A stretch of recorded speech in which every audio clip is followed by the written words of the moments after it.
Welcome back to Think Design Work Smart. I'm Alex Bolboaca and I'm coming at you from the Mozaic Works studios. And what I have for you today is another explainer video in which we go through a very important aspect of software architecture, particularly of distributed software architecture. I have had the surprise when teaching developers to become architects, or even when discussing with architects and discussing in more detail and structuring their knowledge about software architecture, that they were struggling with problems coming from distributed software architecture, fundamental problems that have been solved in the past and that we actually know that are impossible to solve. So one example here is when you are doing distributed architecture and you split the data, basically have multiple data stores around your network, but then you want to have instant updates in your user interface. And we know that this is not possible because of something called the cap theorem. So I thought, since I've noticed even people who were experienced with architecture, that they didn't know parts of the theory surrounding this topic, that it would be better to discuss a little bit what distributed software architecture limitations are. So let's see. And in order to do so, I found a very interesting article called The 8 Fallacies of Distributed Computing. Now, these fallacies have been around for around 20 years, but I like how they are presented here. We will see. They were created by and actually documented by two people, Peter Deutsch and James Gosling, more than 20 years ago. So these are very well-known issues. And the subtitle to this article is, "Thanks to modern computing, the 8 fallacies of distributed computing are being rendered obsolete." I don't think that's the case, but we'll see. It's actually on a case-by-case basis. It's not all of them.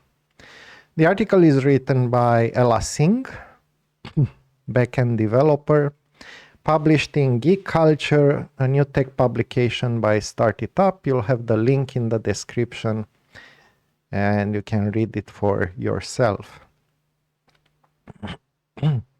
So more than 20 years ago, Peter Deutsch and James Gosling defined the 8 fallacies of distributed computing. These are false assumptions that many developers make about the distributed systems. These are usually proven wrong in the long run, making hard to fix bugs. So let us see what those 8 fallacies are in detail.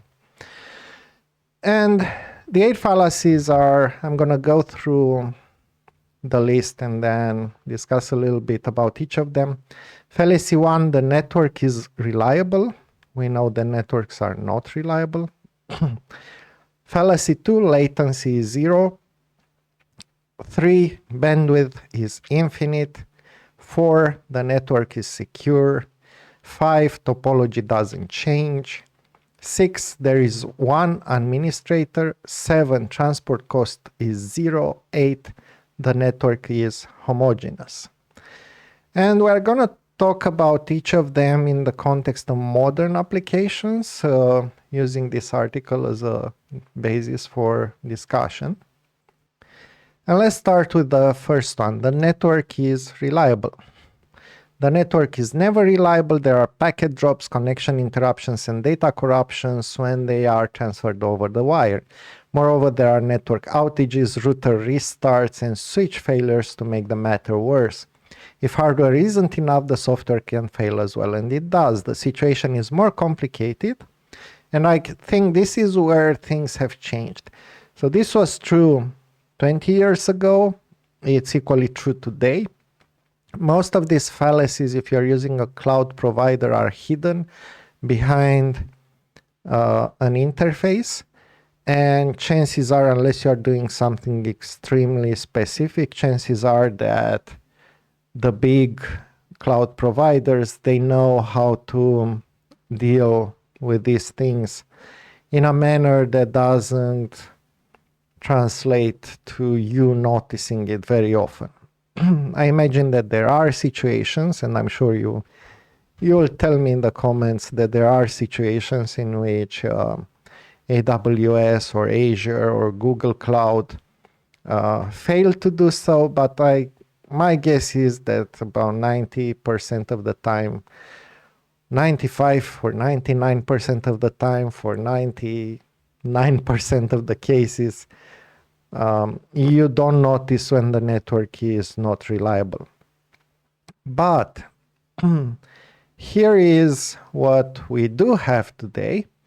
The situation is more complicated if you collaborate with an external partner, such as an e-commerce application working with an external credit card processing service. Their side of the connection is not under your direct control. Such an unreliable network has to be considered while designing a robust distributed system. And that is true, but that is true nowadays not only in terms of external or third-party external partners, but it's true for services developed by somebody else in your organization, particularly in large organizations. It's true for services that you have developed in the past and that you have deployed somewhere.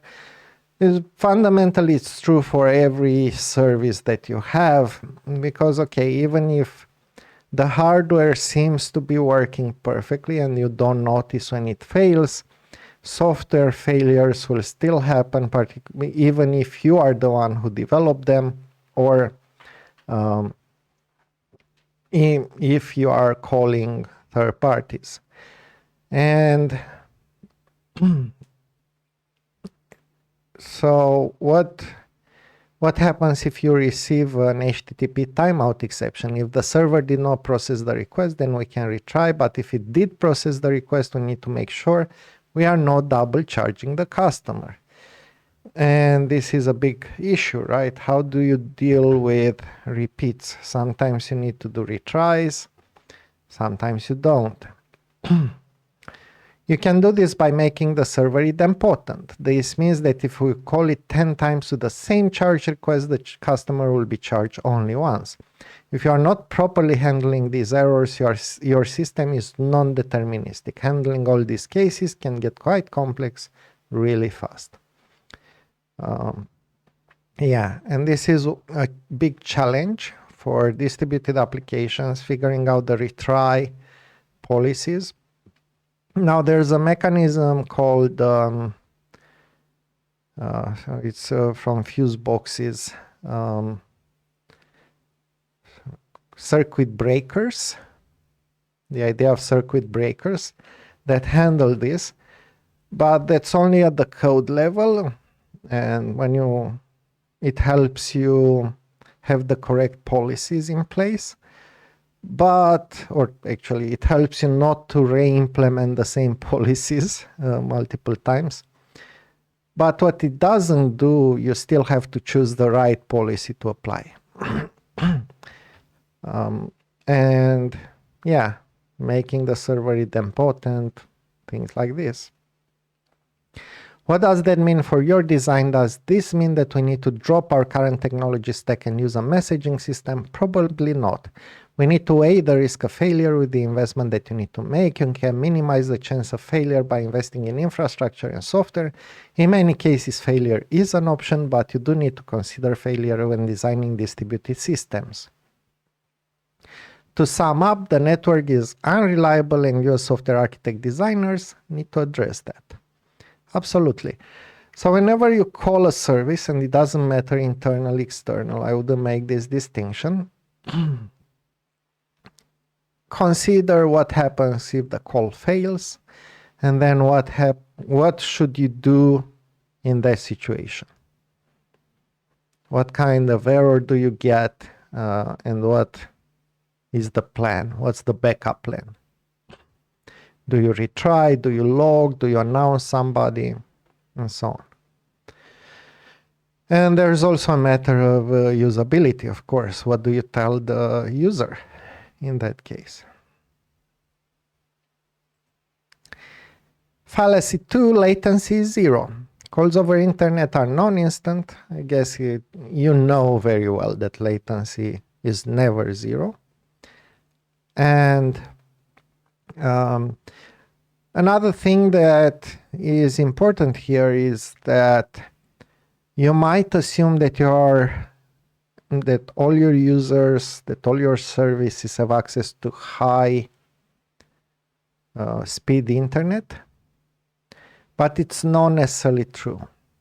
It's possible if you are going into rural areas or various places in the world, you might find out that the connections there are not as good. They're not 1 gigabyte per second or stuff like that. And this at client side, but then also, how do you move data between various services and between the various locations? If you are working in a single location, in a single area, then it's a bit better, but you definitely, so one of the things that we do at the architecture course is we look at, if you are doing a web application, for example, one thing you can estimate is the page size. And then you can estimate the time it takes for the page to download to a device across a network that is slightly, slower than 4G or something like that. You try things like GPRS, and then you compute how long it takes for the page to load.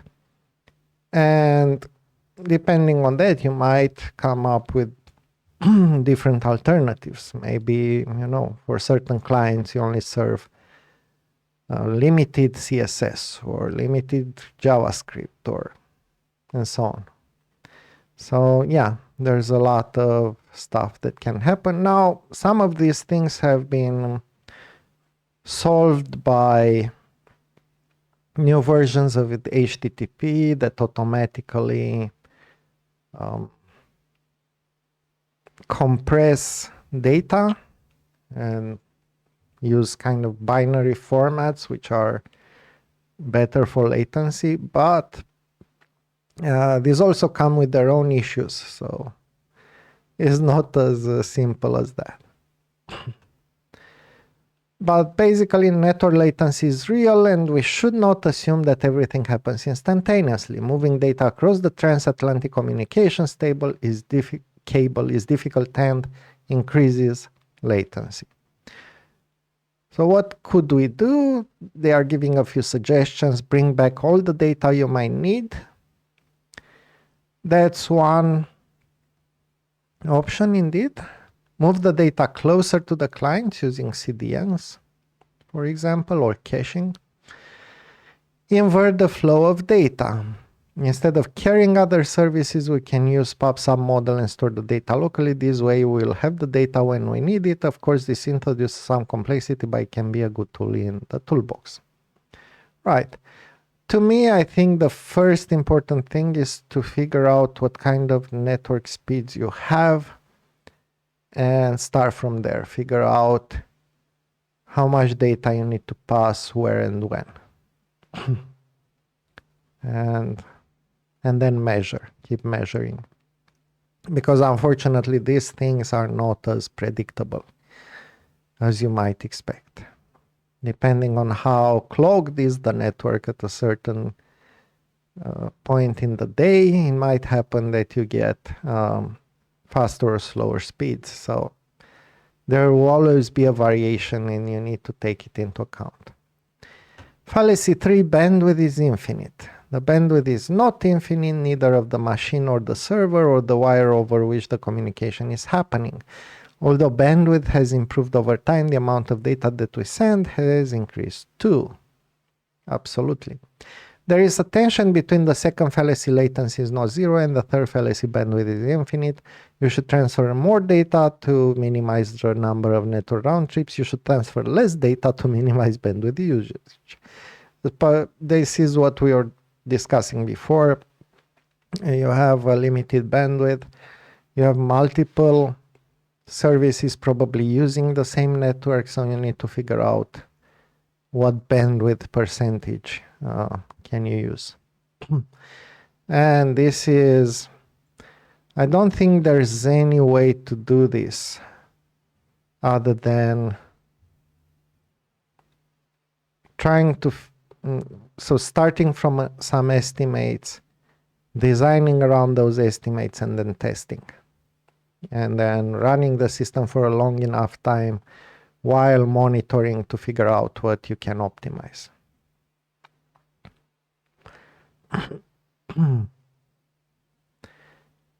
Fallacy 4, the network is secure. So we know now that networks are not secure. But it's, maybe you assume that your network is secure because it's protected at the edge. It doesn't mean that it is secure. So one of the modern, I see that they are talking here about options. So defense in depth, which is a layered approach to secure the system, security mindset, look at the top 10 vulnerabilities lists, and threat modeling. Threat modeling is a very good approach. If you are interested, I might do a few demos of threat modeling.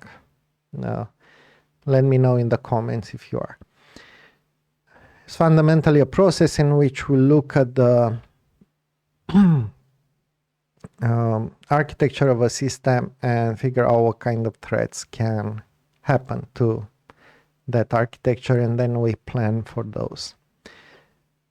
The modern or the latest approach to this is called the Zero Trust Security Model, in which you have zero trust in everything, including things that come from your own network. And my guess is this is the way we are going to go. But it has its own challenges, and we still have a lot to learn on how to do it effectively.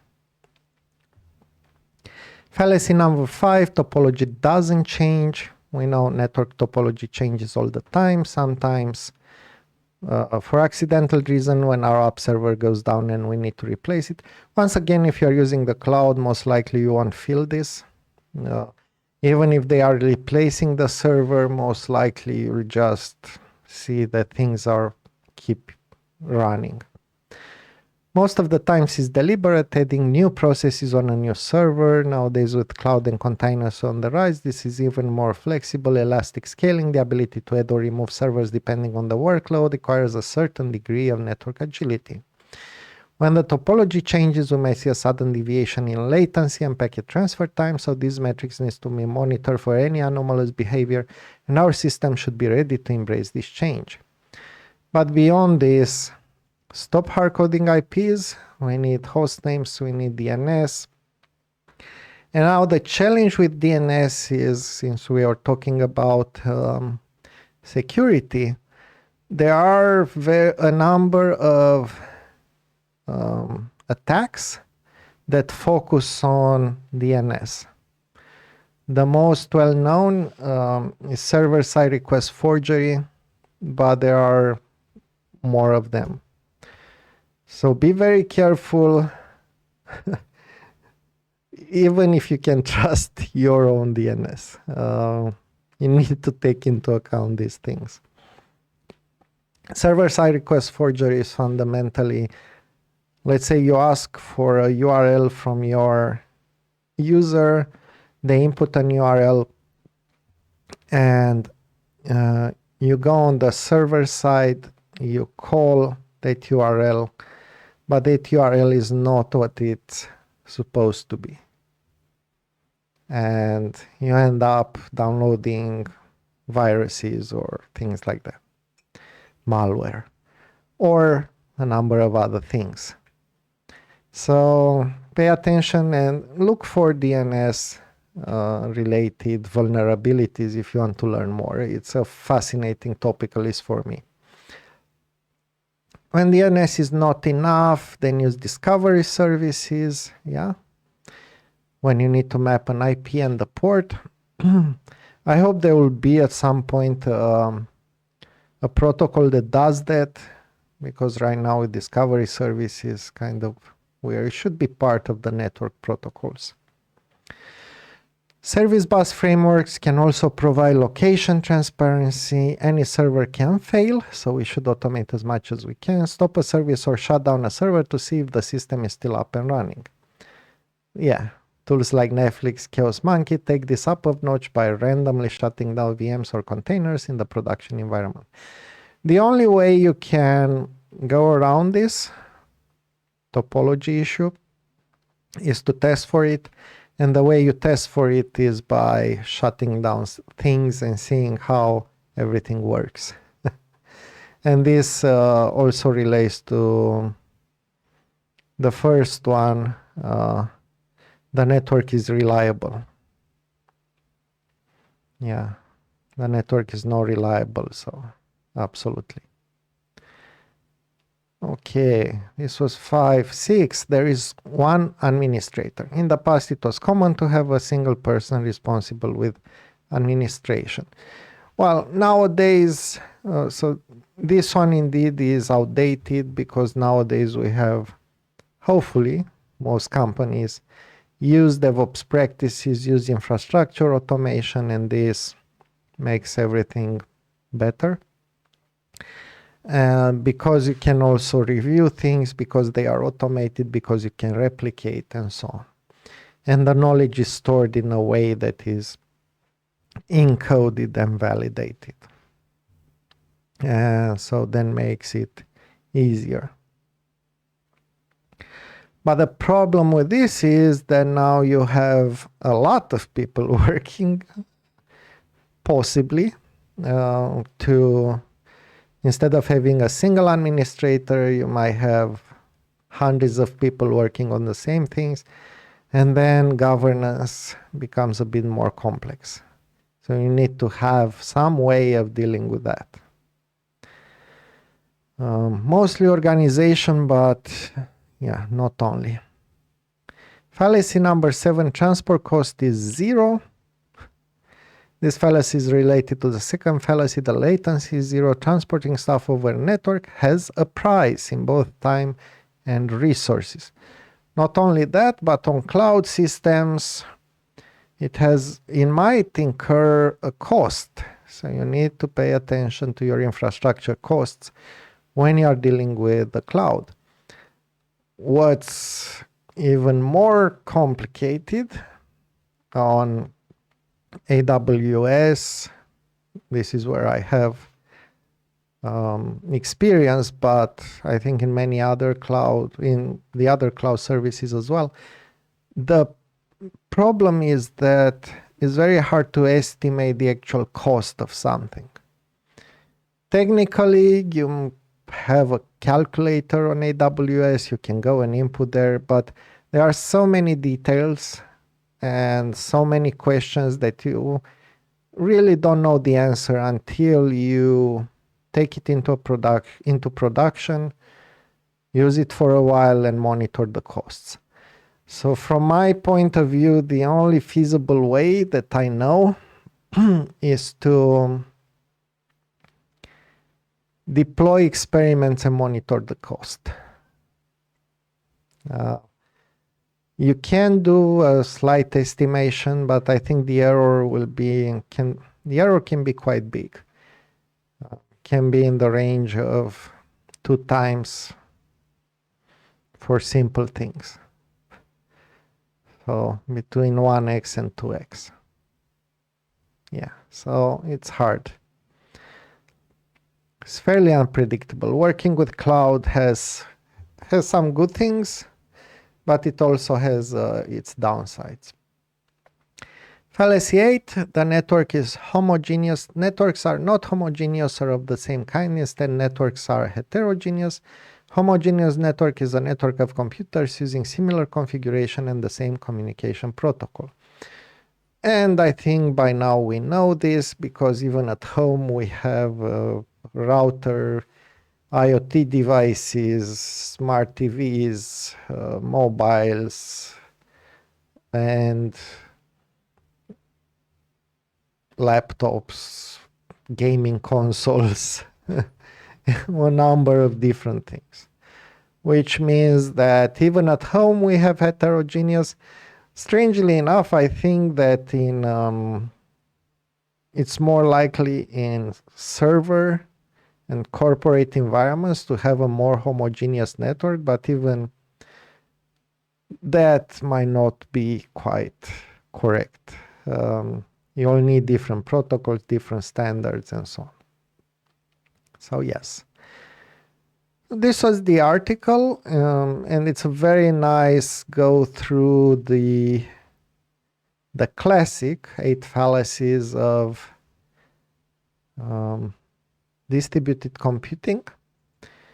But let's look at the fundamental one, which is the CAP theorem.